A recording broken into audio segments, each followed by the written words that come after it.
Hi everyone and welcome to Triple M Adventures with Bill. This video is a review of the ZOHD Kopilot Lite. But before we get on to the review, please consider subscribing to my channel and please also consider becoming a patron of my YouTube channel, which helps me produce these videos. Right, let's get over to the review. The first thing we're going to do is let's take a look at what was in the box. This is not an unboxing. I don't particularly like unboxings, but I'm just going to show you what you get for your money. Let's take a look at what we get with the ZOHD autopilot system. We get a GPS unit, we get the flight controller or the autopilot system, and we get a controller. Now underneath there is, let me get this out, doesn't want to come out, let's pull that out. We pull the top off and we got all the wires that we need to connect it. There are no instructions with it, but you can download those from their website. So let's take a look at the installation I did on my plane.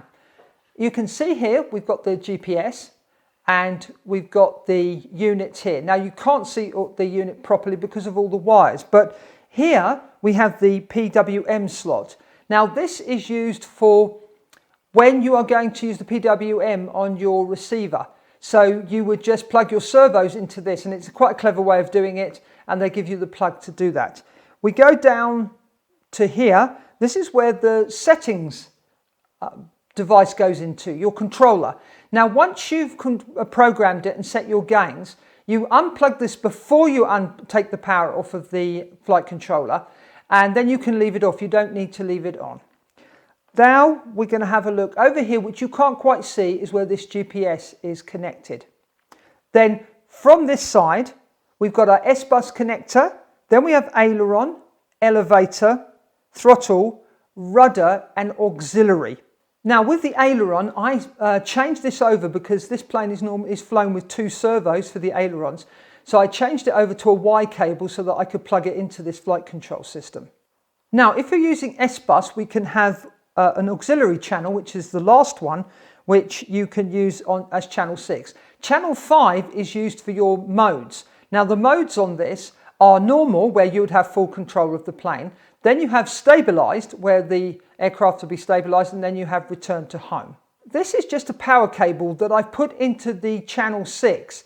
Now I'm going to explain why I did this. Now when I went to set up this flight control system, I had four different ESCs and they would not work. It just would not, for some reason, it would not detect them. And I found out that it's because of the speed that the ESC, either the speed of the ESC or the speed of the flight controller, one of them can't keep up with each other. Now, I had to do some research on this, which I couldn't find much information out there on how to put this right. One of them was to take the signal lead going to your ESC or to your ESC and cutting that and putting a switch on, but I didn't want to try that. So what I ended up doing was, in this slot here, you can see I've got this power supply. This power lead. Now what I do, before I plug in the ESC to the main LiPo, which is down here, you can see the two leads there and the two leads ready to connect. I connect this one to the balance lead, which powers up the flight controller. The Kopilot gets powered up. Once it's powered up and gone through its cycle, and what happens, it goes through a cycle and then you'll see the ailerons twitch up and down and they go level. Then I plug in the battery and then unplug this one. Now what I've got to do here, I've got to make sure this is sealed, because obviously if they breach anything, they're going to earth out. So I'm going to make a cover for this. But that's the workaround that I did. It's not really the way I like to do things. I prefer to have things working as they should, but trying to get an ESC here, a different one, will take me weeks. So I decided to do this, and it does work. You'll see that when we do the flight video, when I show you plugging this in and setting it up.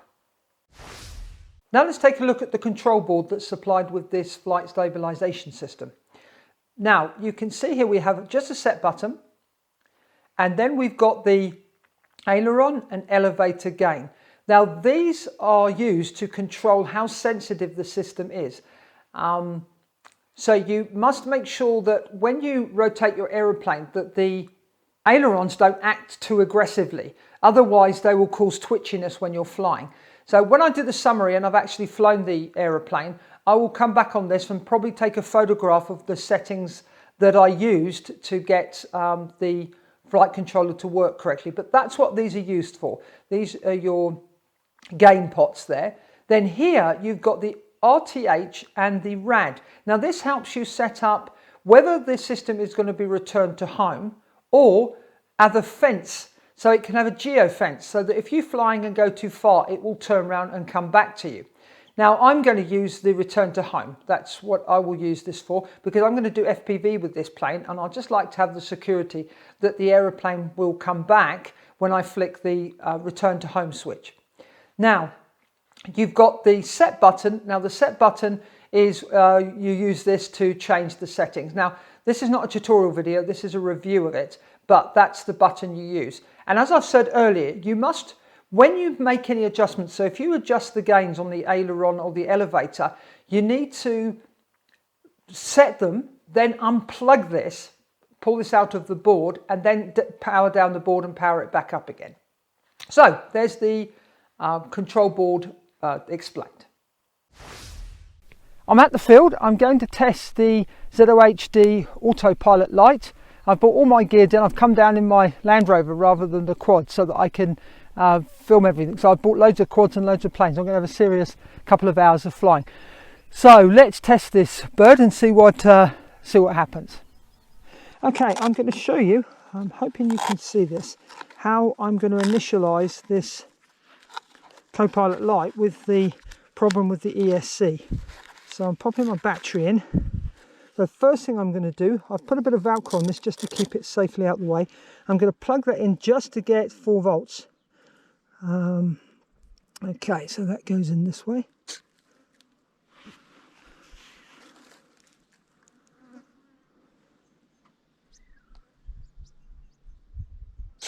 There we go, it's initialized. Now I can plug in my LiPo battery.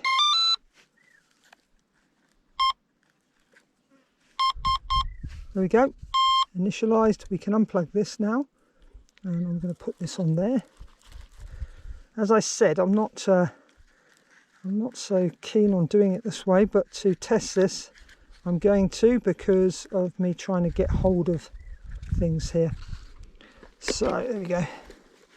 So at the moment, we're going to wait till we get a GPS lock. Now we'll know that when we can. Oopsie daisy. We'll know that when we can arm. So we are in normal flight mode, so the motor should be okay. But if I go to stabilised, hey, see, it's telling me. Oh, there we go. So we should have a lock. Okay, that's good. Flight mode normal. Right, I'm not going to test the self-launch yet. I want to do a few runs with this plane before I try that. But anyway, let's give it a launch. Now we are in standard mode, in normal flight manual mode. So I'm going to have to, I may have to trim the plane. Let me just check where the wind's coming from. Oh, that's a funny angle. Okay, okay, I'm going to launch down there then. Let's have a go. Let's see what happens. Now this plane, I normally launch it on about half throttle. Let's see what happens.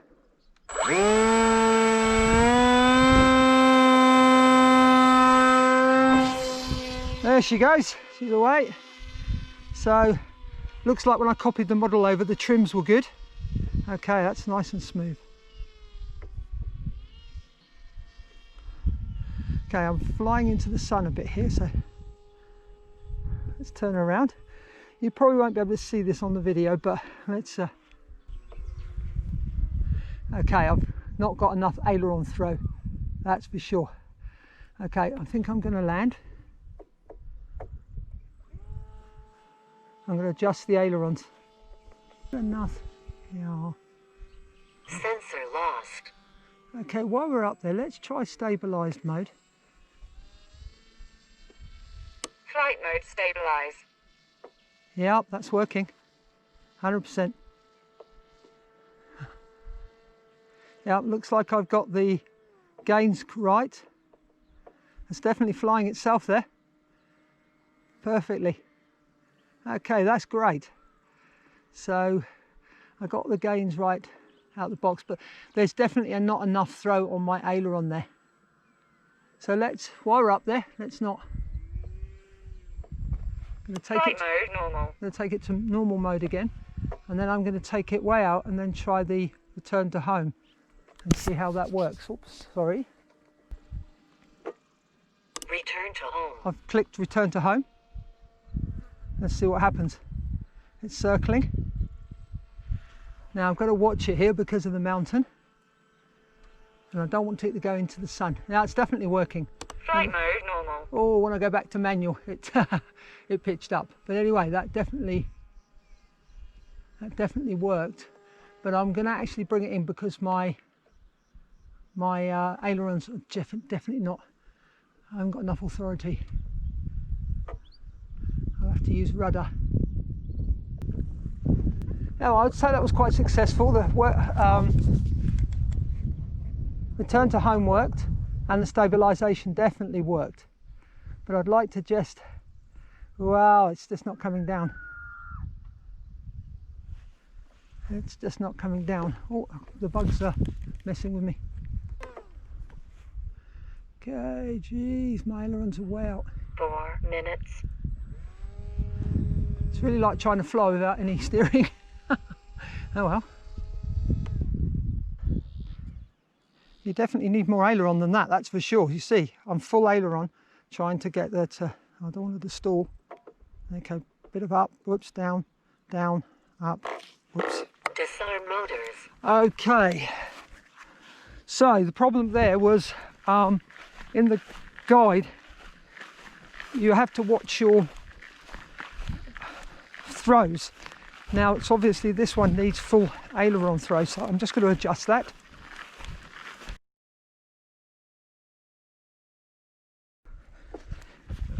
Now let's try again. I've adjusted the ailerons, which are much better now. That was quite hairy trying to bring that in because it was oddly turning. But anyway, we managed to get it back on the ground.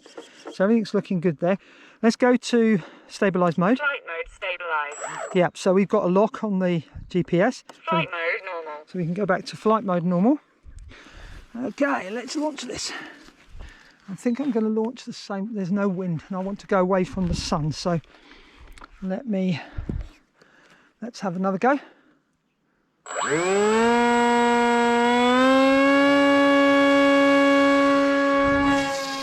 There we go.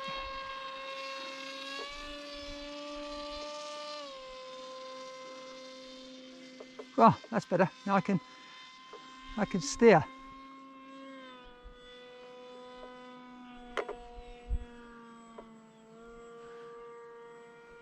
Okay, I still think I need to trim a bit. Let's have a look. Let's get onto the glide. Is she pitching the nose up? But that can be the wind with this model. How's she doing? No, that looks fine. That's gliding all right. And under power, it always does climb. It's such a powerful motor. Okay, let's flick return to home. Return to home.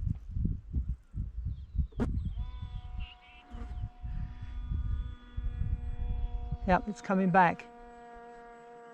Flight mode normal. I noticed there's some pitching when you change from stabilised to normal flight mode there, but it's not too bad. I mean, you wouldn't change that mode overload to the ground anyway. I wouldn't have thought so. Let's go to stabilised. Flight mode stabilise. Okay. And it responds 6 really, minutes. really slowly. So if you were teaching someone to fly, let's put nose down, let go. Yep, it comes back up. Let's put it into a dive. Yep, that's working nicely. Right, let's just watch that. Flight mode normal. Going into the sun there.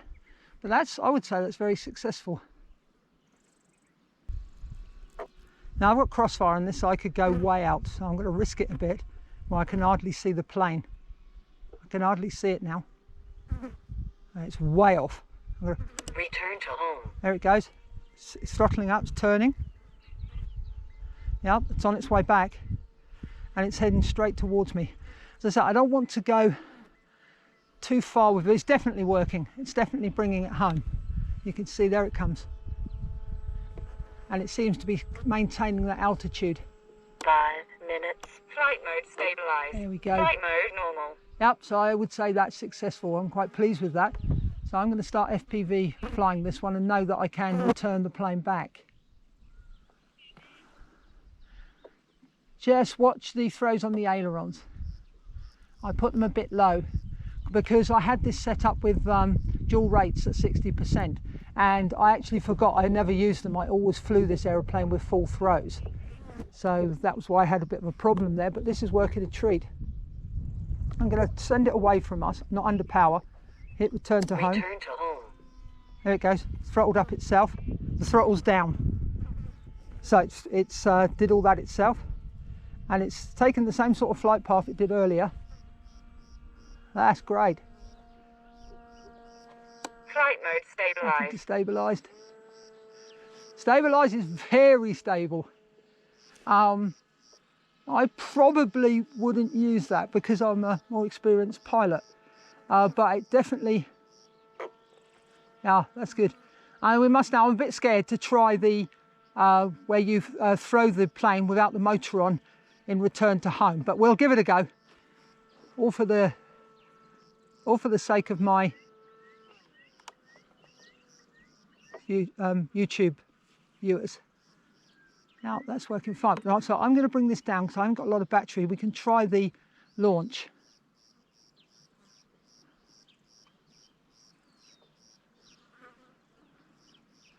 Oh, that's so much better. I've got control of it now. But it's sinking so slowly. And I haven't got flaps. And as far as I know, you can't mix flaps. But I'm going to do a bit of experimenting with that to see if I can get the flaps to mix in. There's a slight breeze and I'm actually coming crosswind, but I'm just doing it so I don't need to go into the sun. The ailerons are working now. That was quite terrifying, that first flight, because I couldn't get it to turn. I had to start using rudder. Wow, there must be lift up there. It's not coming down. Wow. You see, there's lift. It's going up. There's lift over there. Oh, well, at least I'm not using the battery, so I can try the auto launch. Which I must admit, I've never used that, so I'm a little bit apprehensive to try it, but anyway. In for a penny, in for a pound, as they say. Okay, let's... Wow, it's lifting again. It's going up. Look at that. I might have to throttle up and go around again. Wow. Yeah, gonna have to go around again.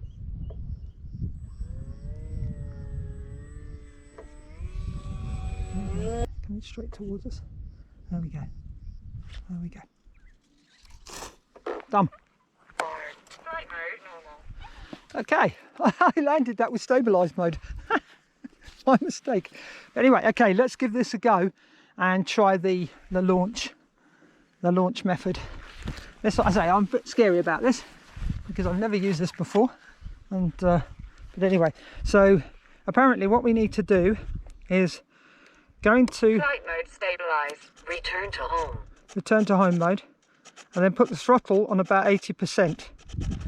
And then apparently we can just chuck it. So here we go. Yes, look at that. Amazing. It did it. Oh, that's so cool. Flight mode stabilised. Flight mode normal. That's so cool. Does the job for you. Okay, I don't suppose you can do that until you've actually test flown the plane. You should probably trim it in normal flight first before you do that, I suppose, and that's always the risky bit, especially if you haven't got anybody to hand launch a new plane for you. So it's always a bit hairy when you do that, but that worked a treat. I hope you saw it on the video. Okay, let's bring this bird in, and then I'm going to do some leisure flying. I've brought all my kit out here, quads and everything, so that I can have a good couple of hours session out here. Oh, there's an eagle. Whoops. Get off fly, get off fly. It's funny how the flies go for you. Whoops. Disarm motor. Just as you're about to land. Now I'm finished at the field. I've done the field test of the ZOHD Kopilot Lite and it went well. So let's go back to the studio and I'm going to go through my summary. I just quickly want to show you the board. I didn't take a photograph of this before I set it up for the aeroplane that it's in. But I did have to move both the aileron and the elevator pots to change the gains because the ailerons, in my opinion, were moving too far, and so was the rudder. But you can only do this by feel, by looking at the plane, and better to make it less movement than more. Then you've got the set button, and this is where you can change the system from where you have a geo fence, which is the RAD, and the RTH, which is return to home. So I just wanted to give you a quick close-up of the board. My first test flights of the Kopilot Lite were very successful. Now let's have a look and go into the installation. The installation was quite simple. There's nothing really complicated. This is the first Kopilot systems I've put in, other than the Velotex one that I did. This one was definitely a lot easier, and it did work straight out of the box, except for the ESC problem, which I'll go into in more detail a little bit later. The instructions that you download are quite good. They do explain what you need to do. Not really like a flow chart, but they do explain to you what to do. I had problems, which took me a long time to figure out, was because of the ESC being incompatible. Now, it would have been nice if on the instructions that you downloaded, it said you may have an incompatibility problem with ESCs. Now, I couldn't see anywhere on there where it says that, I suppose because it's a negative point. So if you go to set this up and it won't work, it's probably more likely that. But I'm sure if I had an ESC that was compatible, it would have gone very smoothly. So installation was quite good. It weighs, I just want to check my notes because I think it was 29 grams. No, 25 grams all up, and the controller weighs 2 grams. Installing it, as you can see from my video, was quite easy. With that plane, you've not got like a conventional aeroplane with a big fuselage. I only had the bit in the front, but I managed to get everything in okay. You can't have mixes, apparently, with this. Now, I'm going to do a bit of testing and see if I can mix in flaperon. I'll set it up and see if it works and see if it causes confusion for the flight controller. I did go out and fly the aeroplane again in the afternoon after I did the test flights for this video, and it worked very well. I put the aeroplane into really funny positions, then see how quickly the stabilisation mode would recover, and it really did do a good job of it. It almost instantly got it back to level flight. So I was well impressed with that, and I really did. I took it into spins and then flicked the button and it leveled it out and carried on in normal flight. So it did work well. I also pushed the limiter bit on the return to home, and every time I initialized it, it came back and it headed straight back towards me. So that worked a treat. Now I would say having this Kopilot is great if you're going to do FPV. If you're doing line of sight, then okay, it would be great if you had fail-safes, because you set the fail-safe up to bring the aeroplane back to you if you fail-safe. So that would be good to have that on a normal plane. But if I was flying a plane and doing line of sight aerobatics, you wouldn't really need that. But if you were teaching someone to fly, it would be brilliant to stabilise the aircraft to make it easier for them to learn. And then if they got too far away, you could hit the return to home key and bring the plane back. So that was good. The next thing was to be aware of was when I switched from stabilised mode to normal mode, the nose pitched up quite a lot. Now I think that was because of the throttle. This particular aeroplane, if you put full throttle, the nose just goes up, like it almost climbs vertically. So I think it was that problem. But once you realised it's doing that, that's not a problem, because I just cut the throttle back and then switch over to normal mode. So yes, the question that most people ask, would you buy it? Should you buy it? I would say yes. I'm going to use it for the FPV, so that if I lose orientation about where I am, I can flick that switch and bring it back. Obviously, when I get better at the FPV, I wouldn't need that, but it's nice to have that safety aspect. The quality of the build of this Kopilot is really good. It feels nice. It's been made really robustly. With regard to its longevity, I don't know. Maybe in 6 months' time I'll do another test if I use it a lot, and then come back and let you know how it's survived. I'd like to add that if you are adding the Kopilot Lite to an existing aeroplane, you need to keep the throws exactly as they were when you flew it before in the manual mode, so that you have full control. As you saw from my video, I got a bit of trouble putting the aileron throw too low. If it's a new aeroplane, I would definitely, you're going to have to be cautious, because some aeroplanes, like some wings, will not like having full aileron throw. So you'd have to use your normal procedures for being able to trim your aeroplane. Also, I don't think this is aimed at a quad pilot. It's more of a fixed wing. There is no OSD on this, so you can't have any on-screen display coming back. But for a fixed wing, I'm quite happy that I've just got the security of having the return to home feature. Okay, that's the end of my review. I hope you enjoyed it, and if you did, please give this video a thumbs up. Thanks for watching. Happy flying. Bye for now.